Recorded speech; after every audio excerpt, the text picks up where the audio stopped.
Fala galera, sejam muito bem-vindos à Rádio Grilo, seu podcast do Mundo Outdoor. E no episódio de hoje a gente vai bater um papo com o Mikael Noal, que é atleta de highline e um dos pioneiros do esporte em Porto Alegre. O Mika já andou sobre linhas a mais de 1.000 metros de altura e participou de diversos projetos no esporte, incluindo o atual recorde brasileiro, que foi realizado em Itatim, na Bahia, com mais de 1.400 metros de extensão. Além disso, ele é geólogo e não só pelo amor ao slackline, mas também em função de um acidente que ele sofreu há alguns anos. E nesse bate-papo a gente vai falar sobre tudo isso e muito mais. Bora lá?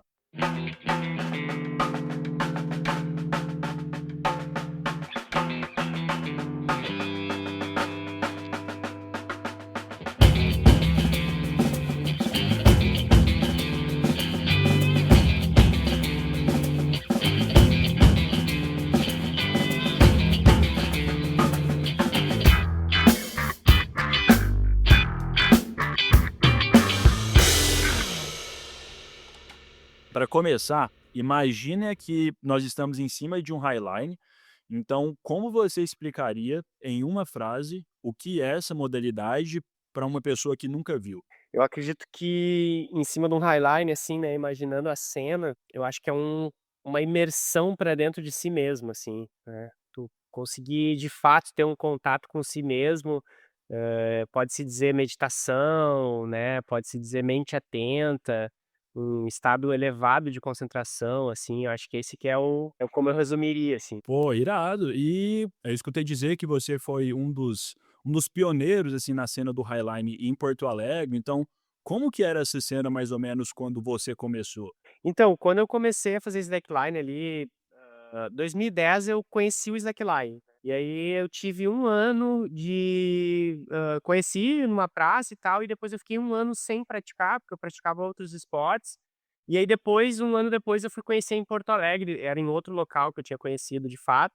Aí eu fui ver em Porto Alegre, na pista de skate do Marinha do Brasil, que eu andava de skate, enfim, e vi aquela fita e já tinha andado há um ano atrás, pensei: "Ó, era legal, gostei muito", mas não tinha ido atrás, né, e aí fiquei amigo de um rapaz que já praticava, e aí fui praticando, praticando, praticando, praticando, só que na época não tinha muita gente, assim, era escasso, assim, o Brasil inteiro estava começando também, assim, né, no Rio de Janeiro já tinha um pouco mais evoluído, mas mesmo assim era muito poucas pessoas, era um grupo seleto de pessoas que praticava, então era muito difícil, assim, o acesso era difícil, os equipamentos eram tudo, comunitário, né, era um que tinha fita e várias pessoas andavam, e aí eu até brinco, assim, que antes eu andava de skate bastante e descia e fazia um pouco de slackline. E aí eu fui cada vez mais fui andando menos de skate e andando mais de slackline, até um certo ponto que eu já nem andava mais de skate, eu só fazia slackline. Porque o slackline ele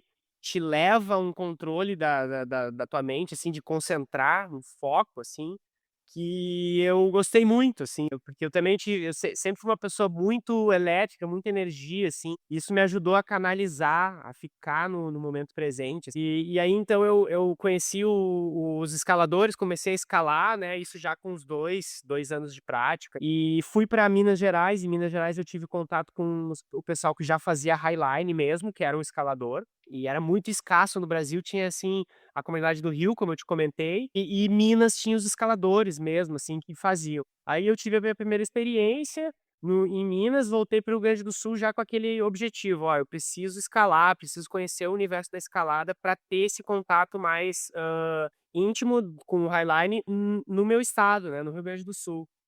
E aí conheci um grande mestre, que é o Cristiano Bax, que foi um cara que já fez highline na montanha, ele é um escalador antigo, e ele é uma pessoa que foi minha referência, assim, durante todo o meu início, processo inicial de escalar mesmo, assim. Me deu muita técnica, me incentivou a abrir novos highlines no Rio Grande do Sul. E aí foi indo, né, esse processo foi indo, foi evoluindo cada vez mais, assim, fui tendo mais contato com os escaladores e, consequentemente, tendo contato com muitos locais, né, onde é possível praticar o highline, mas até então eu só escalava, via potencial e highline mesmo, assim, a gente abriu alguns, assim.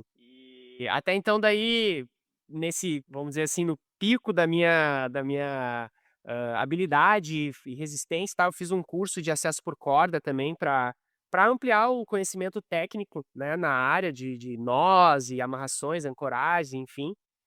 E estava me sentindo muito bem, estava me sentindo assim: "Ah, agora eu posso abrir vias de highline por tudo que é lugar", e estava tudo certo. E aí em Torres eu tive um acidente, né, de highline, que quase custou minha vida, foi um acidente bem sério, assim, eu caí uns 25 metros, a fita soltou, cedeu, um dos blocos cedeu, eu amarrei em um bloco, e lá é um lugar onde cai muito bloco, então foi completamente inconsciente, né, fiz uma ancoragem que eu nunca faria hoje em dia, né. E isso me custou, assim, eu ter um foco não no esporte, e sim no lado mais intelectual, né, que é o lado de entender o por trás, né, dos equipamentos e o por trás do meio onde a gente insere o slackline, né, o highline ou o scala, enfim. Que são as rochas, né, que são, enfim, a terra, vamos dizer no modo geral, né, porque às vezes é rocha, às vezes é o solo, né, enfim, tem ancoragens de diferentes tipos, né. E aí isso aí foi que eu comecei a me interessar pela né, pela geologia. Então eu vinha fazer o curso de geologia, me formei geólogo, junto com esse curso aí que foram 6 anos de curso, eu me aprofundei cada vez mais no highline, isso fez com que eu tivesse confiança de novo para voltar para o esporte, porque o acidente me deixou muito traumatizado no primeiro ano, assim, eu fiquei muito traumatizado, e através do estudo mesmo eu consegui tendo forças para poder voltar de uma maneira mais consciente e com mais segurança, prestando atenção nesses aspectos, assim. Então, mais ou menos é isso, assim, minha história com o Slack. Não, que isso, que puta história, assim, a gente ainda vai esmiuçar isso aí um pouco mais adiante, mas só voltando um pouco mais aqui pro básico. Você estava comentando sobre a espessura da fita, então fala pra gente a principal diferença entre o slackline e o highline, para além da altura em que eles são ancorados. Na verdade, o slackline é um termo, assim, é um termo amplo, né, o highline faz parte do slackline, vamos botar assim, né, porque é um slack, enfim. A única diferença de fato que tem, assim, para o slackline das manobras, né, que é o trickline que a gente chama, para o highline, que seria o no alto, na altura, seria a espessura da fita, né, a espessura da fita vai mudar. Então a espessura do trickline é uma espessura de 50 milímetros, 5 centímetros a fita tem.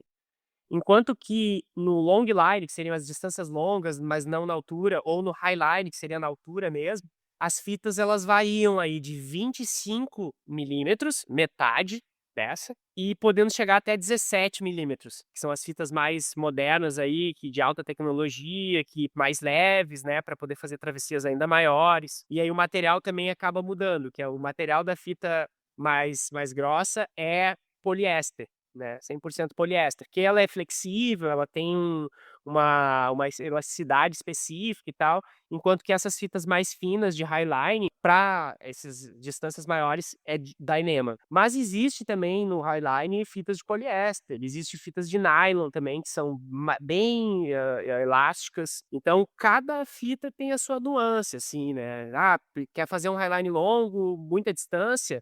Por exemplo, agora que batemos o recorde brasileiro, todas as fitas eram de Dyneema, material mais fino, resistente tanto quanto, mas mais fino e mais leve. Pô, que isso, é tudo uma ciência. Sob o meu ponto de vista, né, uma pessoa que entende zero de slackline, tipo, uma linha mais espessa deve ser mais fácil de andar, né, assim, independentemente da altura. Isso é correto?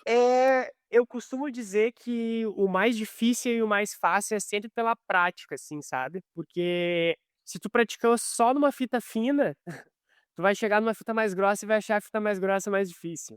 E vice-versa. Mas, assim, o que tem que é a realidade mesmo, é que quando tu começa a aumentar as distâncias, as fitas mais grossas são mais instáveis. Elas tendem a ser mais difíceis de caminhar. Então aí também já vai um ponto positivo para as fitas mais finas serem usadas no highline, né. Entendi. Cara, e então, voltando um pouco mais aqui para a questão das origens, bom, você, né, foi um dos precursores aí do slackline lá em Porto Alegre, por volta de 2010, então, eu imagino que, tipo, para um esporte que hoje em dia, né, sendo mais popular, já meio que, tipo, assusta o público ver uma pessoa andando em cima de uma linha, tipo, atravessando 2 prédios na cidade. Então, tipo, teve algum desafio no sentido de montar linhas na cidade e a sociedade, tipo, aceitar, assim, prefeitura, não sei. Teve algum desafio nesse sentido? Cara, teve muitos, né, muitos desafios de, assim, de o início sempre é muito difícil, né, porque as pessoas não acreditam, acham perigoso, acham que é uma coisa de louco e que, assim, tem tudo pra o não tá implícito, assim, né, tá, pum, já: "Não, isso aí é coisa de louco", ou enfim, rotulam muito, né. Então a gente, recebi muitas portas fechadas, assim, né, de projetos que a gente estava a fim de fazer e não, né. Mas também aí quando com o tempo e com a evolução do esporte, cada um, eu costumo dizer assim, cada um no seu estado, porque também eu nesse processo inicial eu viajei pelo Brasil e tive acesso a campeonatos, né. Porque num primeiro momento eu ainda fiz um trick line, que é aqueles de manobra, eu conheci pessoas dos estados, assim, né, e esses núcleos em cada estado começaram a evoluir também, assim como o Rio Grande do Sul. E aí isso fez com que o esporte começasse, foi para o esporte espetacular uma vez, daí foi pra novela, aí as empresas vamos colocar assim, as pessoas do modo geral começaram a conhecer e começaram a ver que não, esse é um esporte, tá sendo construído, enfim. E isso fez com que a gente tivesse um pouco mais de abertura. Mas eu recebi muitos nãos, né, e fui muito taxado, né, mas isso devagarinho foi começando a quebrar as barreiras. Uma barreira forte que teve foi quando eu fiz o Highline no Beira-Rio, né, no estádio do Inter, que foi também um super projeto, que isso aí já deu um boom, assim, daí em todos os estados, cada um começou a querer fazer nos estádios Pô, seus então, se você fez um no Beira-Rio, tinha que fazer um no Olímpico também, né?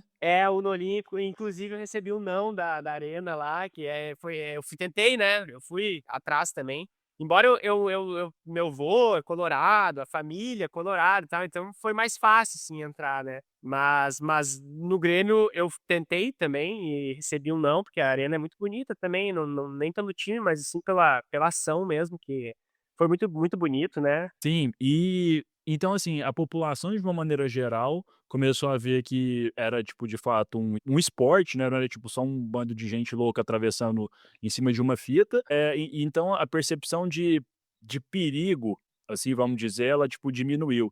Mas eu queria entender, assim, do seu ponto de vista, você acha o highline uma modalidade, um esporte perigoso?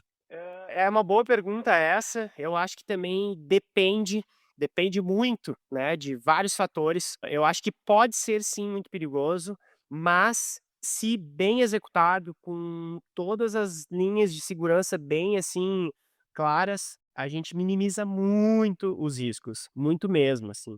Os equipamentos não são eles são feitos para aguentar uma carga muito superior ao que a gente usa, de fato, e acredito que, assim, que são os perigos mesmo do esporte sejam as condições climáticas, né, e principalmente as ancoragens, que foi o que eu acabei, né, me acidentando lá, e eu vejo que isso também faz muita diferença. Mas, assim, se tu fizer uma comparação entre esportes, de onde o slackline surgiu, que o slackline surgiu, para quem não sabe, o slackline surgiu da escalada, ou seja, ele é eu sempre falo que o slackline, o highline, é uma atividade no meio do montanhismo, né, é mais uma atividade no meio do montanhismo. E o montanhismo em si, que é a atividade, vamos dizer assim, que engloba tudo, ela é muito mais arriscada, né, tu tem um risco muito maior, né, enquanto que tu vai escalar lá, tu tá te pondo em risco muito mais, assim. Então o highline ele tem como mitigar esses riscos. E eu acredito que seja um esporte considerado bem seguro até, porque em 30 anos a gente teve pouquíssimos acidentes, e os acidentes que teve assim, quase que maioria erro humano, né, ou então uma negligência de tempo, ou enfim, uma negligência da ancoragem de olhar que nem eu aconteceu, enfim, que já aconteceu com outras pessoas também, e fatalidades ocorreram, mas são poucas e são realmente por erro humano, né. É até triste falar isso, assim, o erro humano e tal, mas se tu analisar profundamente, friamente, né. É, Então não dá pra omitir, né. Mas, bom, você teve, né, esse acidente no Highline, que também foi um dos motivos que levou você a estudar geologia. Então explica pra gente um pouco mais sobre como a geologia te ajuda hoje no processo de ancoragem. E ancoragem, assim, num português claro, nada mais é do que você colocar a linha de um ponto A até um ponto B, certo? a ancoragem, quando a gente fala no highline, é a fixação, os pontos fixos para a gente tensionar o nosso sistema, que é a fita, no caso, né. E então a ancoragem é isso, né, quando a gente fala em ancoragem pode também ter em solo, que aí vai uns vergalhões, de ferro no solo mesmo, que aí criam-se um ponto de ancoragem no solo, mas basicamente a ancoragem é isso. E como a geologia pode ter influenciado nessa minha melhora da percepção, eu acredito que é conhecendo um pouco mais as rochas mesmo, os pontos de fraqueza, né, saber identificar se uma rocha está muito fraturada, né, saber identificar se onde está percolando água, né, para de repente evitar. Mas esse eu vou te dizer que é um conhecimento, assim, que ele é muito mais prático, de visual, do que de fato, assim, científico. Até tu pode ter um controle, se tu voar com drone e ver pontos onde tem, maior instabilidade, e aí evitar esses pontos, enfim.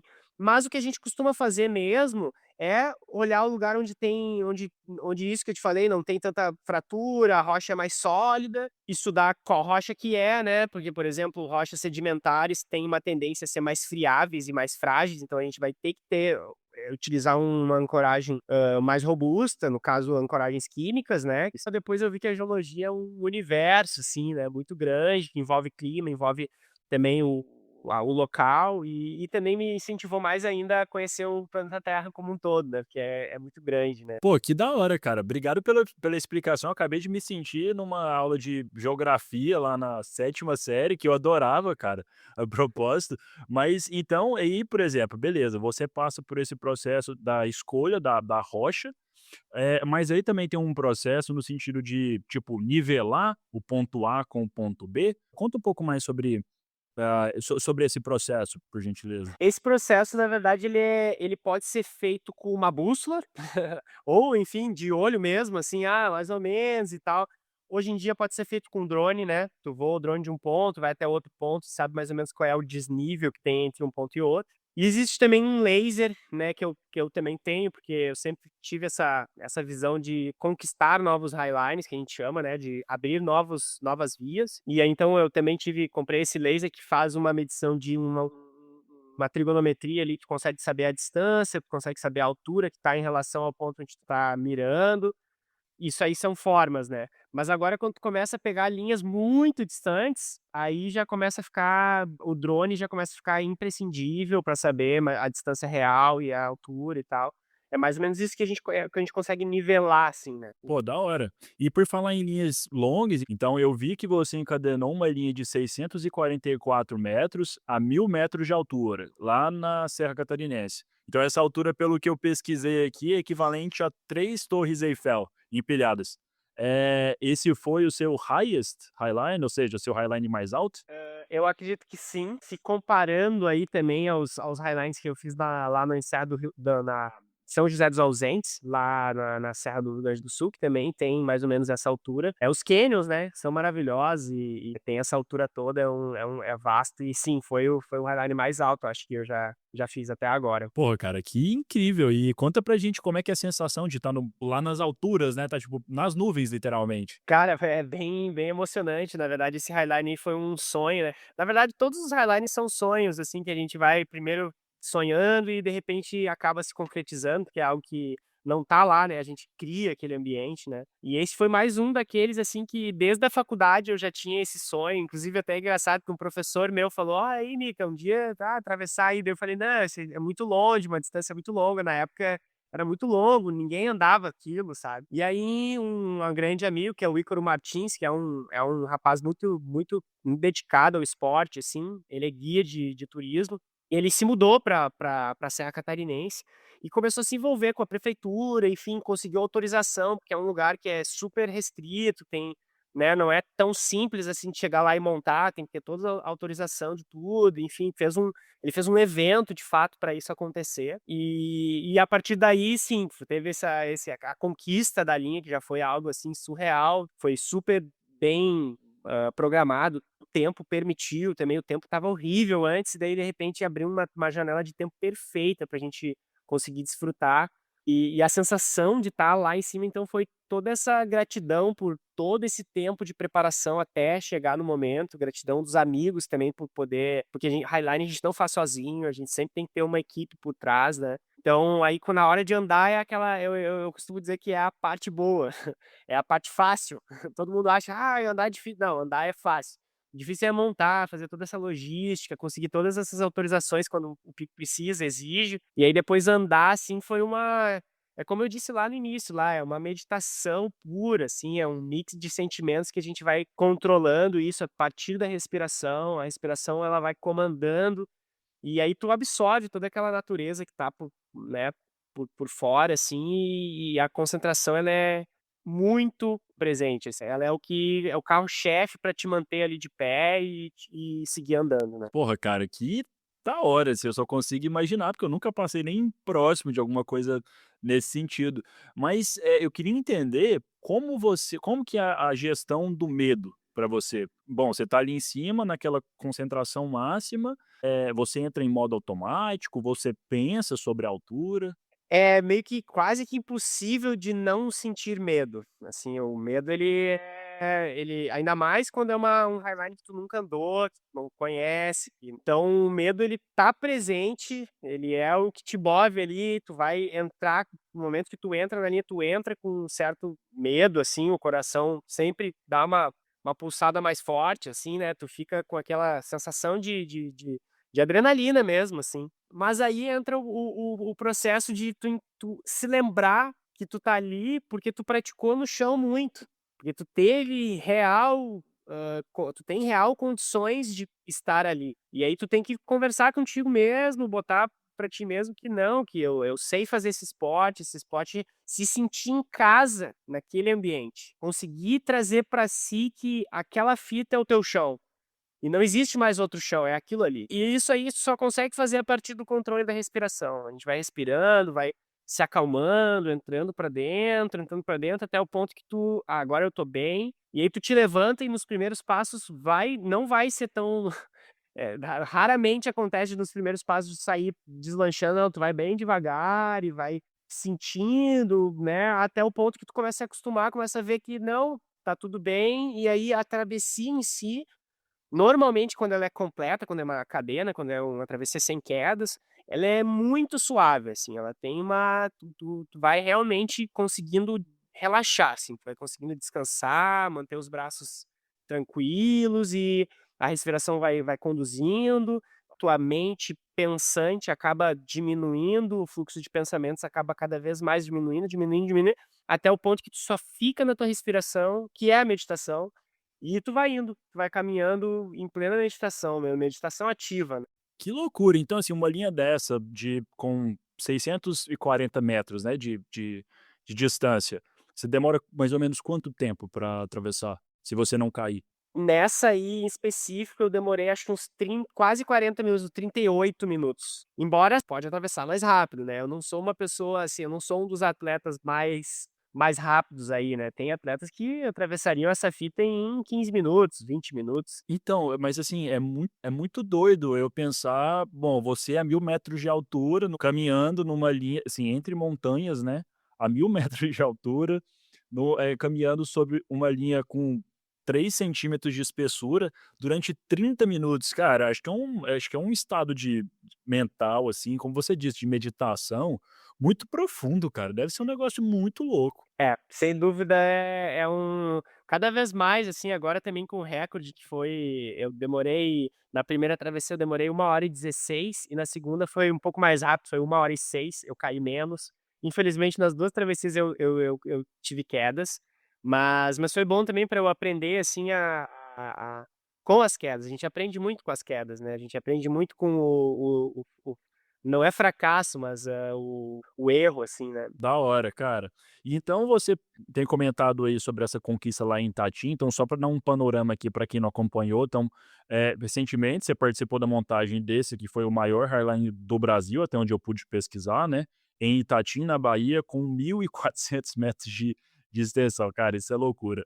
Conta pra gente um pouco mais sobre como foi o planejamento. Ah, foi surreal, esse projeto aí foi sem dúvida o projeto mais lindo que eu já participei da vida aí até então. Eu já tô até com saudades querendo reviver os momentos que foram muito intensos, assim. O projeto ele um planejamento bem anterior a ele, né, aí vamos botar aí uns 8 meses, 6 meses de reuniões, a gente discutindo vários processos, o resgate, como é que ia ser a linha, onde que ia ser, como que ia ser, quantas pessoas iam participar, toda a logística inteira de equipamentos. Essas fitas que eu tô aqui atrás também são todas as fitas desse Highline. Então a gente fez um mix de fitas também, porque diferente lá da gringa, né, da ilha Berlim ou enfim, a Europa, estão montando muitos Highlines que eles usam a mesma fita. Eles pegam uma fita lá padrão, boa, fina e fita inteira da mesma fita. Aqui no Brasil, como a gente não tem, né, cada um tem um pedaço e tal, a gente uniu várias fitas para poder usar.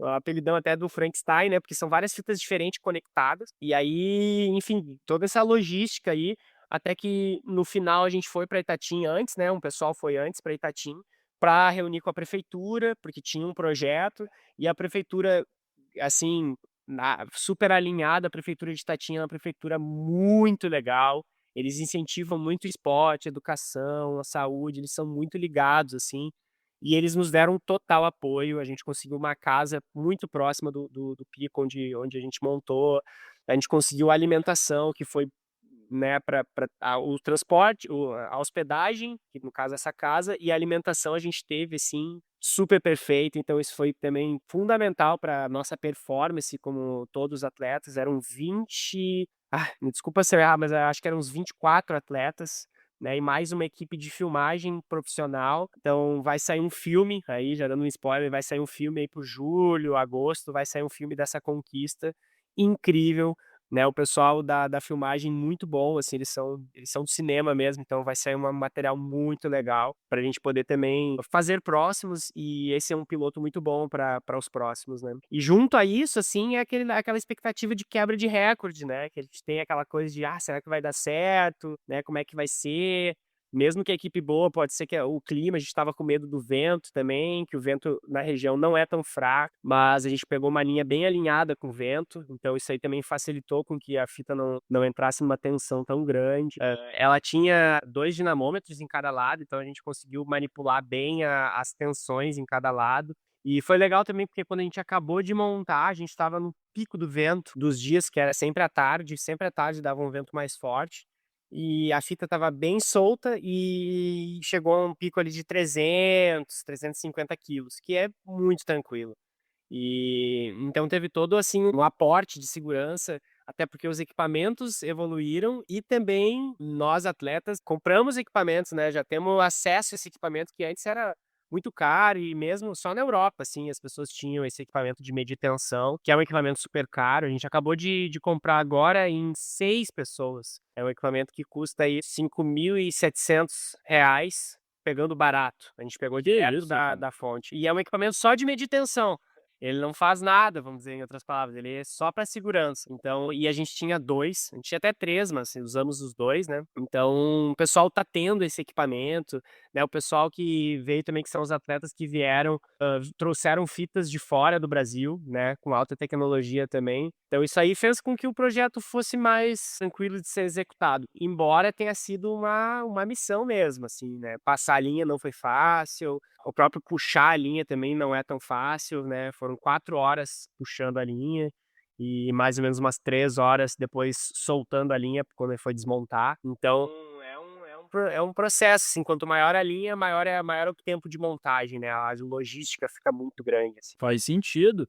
E assim, de todos esses dados técnicos que você acabou de contar, eu acho que o que mais me chamou a atenção foi o de vocês fazerem o Frankenstein, né, tipo, unirem porque, cara, mas é porque, assim, é muito bizarro, né, você pensar, tipo, mais de 1 quilômetro em linhas. Mas enfim, você pegar, tipo, diferentes linhas, eu imagino que de diferentes, talvez, materiais, diferentes espessuras, não sei, assim, como é que foi esse processo, assim, e foi de fato o aspecto técnico mais difícil de todo o projeto? Eu acho que foi um dos aspectos interessantes da logística, até inclusive no grupo que a gente criou lá, a gente criou um grupo que é o grupo do setup. E nesse grupo aí foram pessoas que foram, vamos dizer assim, as cabeças pensantes para montar o setup, como é que ia ser designado cada pedaço de linha, né, e organizado, né, nesse Frankenstein aí, como que seria organizado isso. E aí foi, enfim, foi pensado, assim, em colocar as fitas mais grossas de 25 milímetros nas pontas e seguindo para as fitas mais finas no meio, que as fitas mais finas são mais estáveis. E aí foi seguindo uma ordem, assim, a fita mais fina estava no meio, 17 milímetros, e daí seguia as de 19, 20 e até chegar nas de 25. E tramas, que a gente chama tramos de fita, de diferentes tamanhos. O material é o mesmo, que falou do material ali, todas elas eram de Dyneema, que é esse material mais fino, resistente, mais fino. Os tramos eram diferentes, por exemplo, tinha 300 metros de uma fita lá X, depois tinha mais 200 metros da Y, depois tinha mais 100 metros de uma outra, enfim, tramas diferentes. Então por isso que dá esse aspecto de Frankenstein mesmo, porque são fitas diferentes, espessuras diferentes e ordens diferentes de tamanhos também, então. Não, muito da hora, e isso é a prova mais, crua do quão nós brasileiros somos criativos, né. Você mencionou que, tipo, na gringa a galera tem uma fita lá de mais de 1.000 metros de distância, mas, pô, velho, a gente é brasileiro, pô, a gente dá um jeito, a gente é criativo, e vocês fizeram acontecer, né, tipo, enfim, é 100% seguro, o projeto aconteceu, então, velho, parabéns aí pra todos os envolvidos. Sim, com certeza, velho. Não, só te corrigindo, eles fazem highlines quilométricos também com vários tramos de 100 metros, mas da mesma fita. Tudo casadinho, tudo bonitinho. É porque, na verdade, só para te dar uma informação técnica também, que é legal de inserir, que o slackline ele evoluiu para com isso. E no começo, como as pessoas não atravessavam fitas gigantes, era uma fita única. Era ali uma fita de 30, 50 metros, que a gente montava ali, sei lá, um highline de 30 metros de distância, e aí essa fita ela era uma fita de 50 metros e uma outra fita de 50 metros embaixo, e era isso. E aí com o avanço das distâncias, foi inventado esse método, né, de montar segmentos de fitas separados que se conectam por olhares. E isso foi uma evolução do esporte, porque se tu pensar entre 2 fitas de 100 metros, vamos colocar aí 300 metros de fita única, simples, e 3 tramos de 100 metros, se caso vier a romper a fita principal, se tu tiver num tramo de 300 metros único, tu vai ter uma queda muito grande, enquanto que se tu tiver trechos divididos, tu vai ter a queda só de 100 metros, e não de mais dos 300 metros. Então isso foi uma evolução para segurança mesmo. Entende? É importante você explicar isso também, mas eu acho que no final das contas também corrobora com a minha tese de que, pô, a gente é criativo e a gente dá o nosso jeito, velho, isso é muito da hora. E outra coisa também que é bem pontual e que tem que se falar também, que teve uma moça que é a Érica, que eu gosto muito dela, ela é recordista brasileira, ela atravessou a fita sem cair, ela é muito especial, assim, no esporte, inspira novas mulheres aí. E ela comentou também, ela comentou assim que ela foi nos Estados Unidos, num highline de quilométrico também, e o pessoal lá montou com a fita perfeita, né, com a fita única, e também num lugar super fácil acesso. Onde tu chega de carro na borda, nas 2 bordas, tu sabe, tu atravessa o vão ali caminhando, fácil. E enquanto que nós a gente estava no calor da Bahia, nos espinhos, que tinha muito espinho, para acessar um lado a gente tinha que escalar. Enfim, a trilha do outro lado também não era tão simples assim, embora seja tranquila, mas não era uma trilha de graça, né, tinha ali momentos em que tinha que usar corda, enfim. Comparando, assim, o brasileiro tem essa raça também, assim, né, de colocou pra jogo, assim, num ambiente não tão fácil, assim. E eu, assim, histórias como essas que eu me sinto, cara, muito orgulhoso de ser brasileiro, que eu acho que a gente é diferente mesmo, velho, não tem como. E aí, Mica, então, assim, ainda sobre esse projeto, então, apesar de todas as dificuldades, qual você acha que é a mensagem final? O que que isso significa para o Highline no Brasil? Cara, eu acho que, assim, esse highline é uma grande oportunidade, assim, de dizer que é possível, assim, sabe, de que a gente pode quebrar esses paradigmas, assim, de igualar os gringos, vamos dizer assim, nos projetos, de elevar o nível do esporte ao lado mais profissional, com que a gente consiga, de fato, fazer o esporte, mas com todo o apoio por trás, sendo representado como um esporte mesmo, né, que o esporte ele muda a vida das pessoas e ele auxilia também num processo de cidadão mesmo, assim, porque, por exemplo, só para te dar um exemplo disso, a gente teve um dia que a gente foi lá numa praça em Itatim, mostrar o slackline para as crianças e para quem quisesse ir, né, isso foi planejado com a prefeitura também. Isso é uma forma também da gente estar emancipando, né, o esporte, o se equilibrar na linha e não também, colocando, num pedestal, assim, de: "Ah, fizemos o highline lá e só", não, não, todo mundo pode praticar e todo mundo pode chegar lá um dia a fazer o highline, né.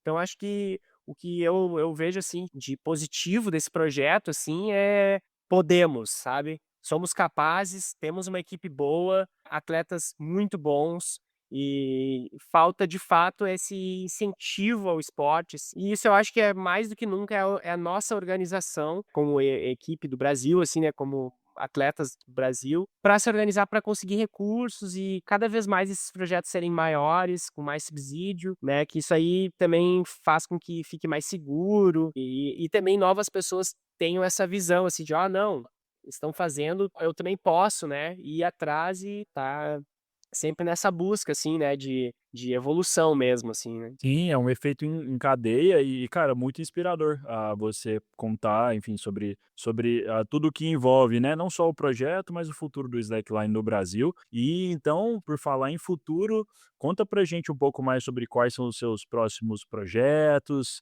alguma coisa talvez envolvendo geologia ou até mesmo eu vi que você também mexe com vela, certo? Com navegação. Cara, eu tenho alguns projetos engatilhados aí para esse ano que tô trabalhando para que eles ocorram da maneira mais fluida possível, né. Um deles é a volta à Serra do Rio do Rastro, que vai ser agora o evento do vai ser a segunda etapa desse evento que ocorreu ano passado em junho, e agora dia 19 vai ocorrer de novo, então esse aí vai demandar um tempo, todo um processo de montagem diferente, porque a gente quer montar linhas diferentes, então tem todo um processo e um trabalho específico nisso. E, mais para frente também tem em julho um outro projeto de escalada também que eu quero fazer com um grande amigo que é também do Highline, mas que escala, que eu vou ajudar ele numa montanha no Rio.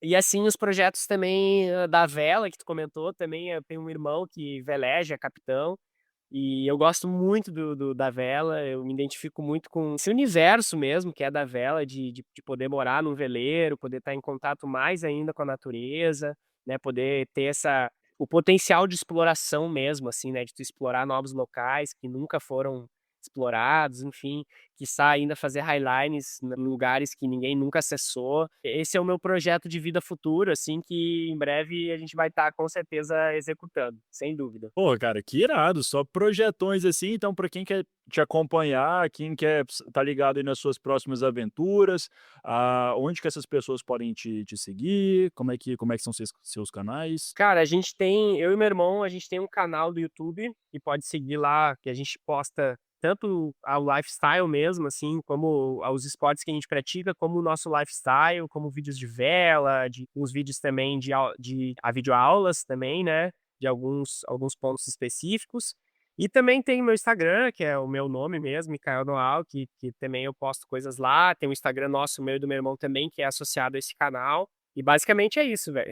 Basicamente é assim que a gente trabalha, no YouTube e no Instagram. A gente também tem uma página no Apoia-se pra quando a gente estiver velejando aí o mundo, a gente tá mais focado nesse direcionamento também. Pô, cara, que da hora. Muito obrigado aí por ter compartilhado mais sobre a sua história, mais sobre o esporte, mais sobre projetos futuros.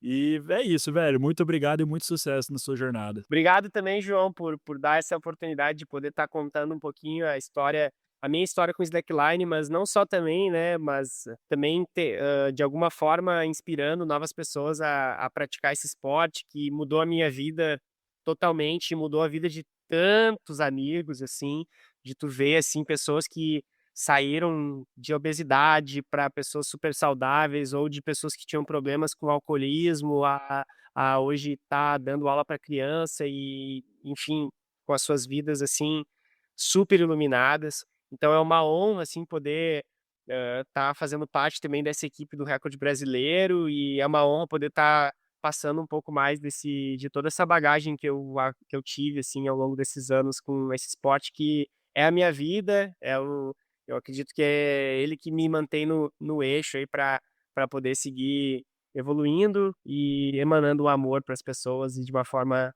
através do esporte, né. Obrigado. E se você ficou aqui até o final nesse episódio, eu imagino que você tenha gostado. Então, se você quiser apoiar o podcast, a melhor forma é deixar sua avaliação, seguir e compartilhar com quem você gosta. Mas, se você quiser ir além e fazer uma contribuição financeira impactando diretamente o nosso trabalho, eu vou deixar um link aqui na descrição e é isso. Muito obrigado e até a próxima.